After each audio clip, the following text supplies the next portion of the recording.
पद्माकर जगदाळे हे स्वतः स्वीकृत नगरसेवक पदासाठी इच्छुक होते.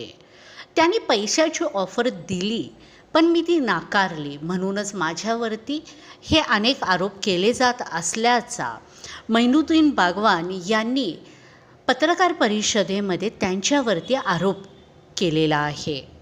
सध्या महानगरपालिकेमध्ये जोरदार आरोप होताना दिसून येत आहेत. आज मैनुद्दीन बागवान यांनी पत्रकार परिषद घेऊन अनेक गोष्टींचा खुलासा केला. त्यांनी आज पत्रकार परिषदेमध्ये म्हटले की पक्षाकडून 2 नावे आली असतील तर माझे नाव घाला म्हणून जगदाळे का सांगत होते, असा सवाल आज बागवान यांनी केलेला आहे. जगदाळे यांनी मला लोखंड दिला, तो मोकळाच होता आणि मला पक्षाचे पत्र मिळालेच नाही, असा खुलासाही मैनुद्दीन बागवान यांनी केलेला आहे. मिरजेच्या 9 पैकी 1 नगरसेवक हे त्यांच्या बाजूने होते, तर जगदाळे हे मला स्वीकृत करा किंवा दिगंबर जाधव यांना स्वीकृत करा म्हणून त्यांनी इच्छा व्यक्त करून आर्थिक आमिषही दाखवलेले होते. याचवेळी मिरजेतील 8 नगरसेवकांनी अशोक मासाळे यांचे नाव निश्चित केलेले होते. 10 नंबर वार्डामध्ये अशोक आणि त्यांची मिसेस दोघांनी आपल्याकडे उमेदवार मागितली होती आणि त्यांना उमेदवार देण्याचं आश्वासन सुद्धा दिलं होतं. पण आपण त्यांना जागा तिथं आपल्याला वाटलेल्या जागाच राहिल्यामुळं त्यांना मी असून त्याच्याकडे दोघांनी विनंती केली, तुम्ही इलेक्शन लढवू नका, तुम्ही थांबवा, पक्ष तुमचा योग्य वेळी येऊ शकेल. आणि ज्या वेळेला मासार यांनी नगरसेवकाचा हात दाखल केला मग माझ्याकडे नाही मागणी केली, जिल्हा अध्यक्षाकडे मागणी केली. आणि असे अनेक जे लोक आहेत जे जिल्हा अध्यक्ष मागणी केली जाईल माझ्याकडे आल्यानंतर मी त्यांना पहिला विचारत होतो की तुम्ही जिल्हा अध्यक्षाकडे मागणी केली आहे का, जिल्हा अध्यक्षाने कानावर घातलेलं आहे का? हो, त्यांनी म्हटले हो आम्ही जिल्हा अध्यक्ष कानावर घातलेलं आहे. मी स्वतः फोन लावून सांगतो, विचारतो तुला फोन कोणाला जगाला अमुक अमुक व्यक्तीनं तुमच्या भेटून गेलं का, केलं हो, मग त्याचा आपण स्वीकारतो.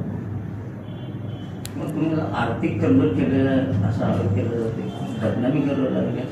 मी पहिल्या दिवस सांगितलंय, ज्याने ते मला आर्थिक चौकशी करून माझी बदनामी करतात त्यांनी ते सिद्ध करावं, प्रूफ द्यावं, अन्यथा मी त्यांच्यावर कायदेशीर कारवाई करणार आहे. मी पहिल्या दिवशी सांगितलं. या संदर्भात पक्षश्रेष्ठींची काही तुम्ही बोलले? पक्षश्रेष्ठींची नाही, मी वहिनीची इलेक्शन चालू आहे. आत्ता त्याच्यावर मोठी इलेक्शन असताना छोटी मोठी गोष्टी करता म्हणजे तिथं कानावर घालणं योग्य नाही. पण इलेक्शन बारामती झाल्यानंतर मी वहिनीला परत परदेशात सुद्धा तटकरे साहेबांना भेटणार आहे. मी भेटून जे काही लोक आत्ता इथं एक वातावरण तयार करून मला बदनाम करण्याचा साधिश नट आहे, मला बदनाम करायचं, पक्षाला बदनाम करायचं, जे पद्धत सुरू केलेली आहे हे सर्व बाबी मी वरिष्ठ कानावर घालणार आहे. जी माझ्याकडे 16 लोकांनी मागणी केली होती त्या 16 लोकांमध्ये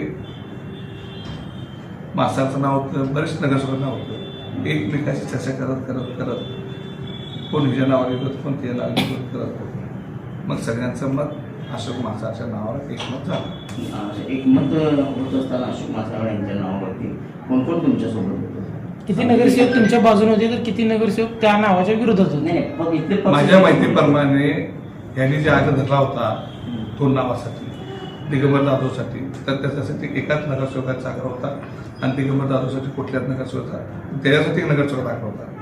यासाठी दोघांच नगरसेवक एक नगरसेवकाचा आग्रह होता. पण निरीक्षक आले होते, निरीक्षकाकडे यांच्याकडे 5 लोकांनी ह्याच्या नावाची शिफारस केली होती आणि बाकीचे नगरसेवक बाबासाहेब सांगितले ते. असा तुमच्यावर आरोप केला की पक्षाकडून एक पत्र आलं होतं आणि लकोटा आला होता, तो लकोटा तुम्ही सादर न करता तुम्ही स्वतःहून इथं ते नाव बदललेलं आहे. पक्षाकडून दिगंबर यांचं नाव आलं होतं, परंतु तुम्ही परस्पर ते नाव बदललेलं आहे आणि तुम्हाला ते पत्र देताना त्यांनी फोटो देखील काढलेला आहे. एकदम बरोबर आहे.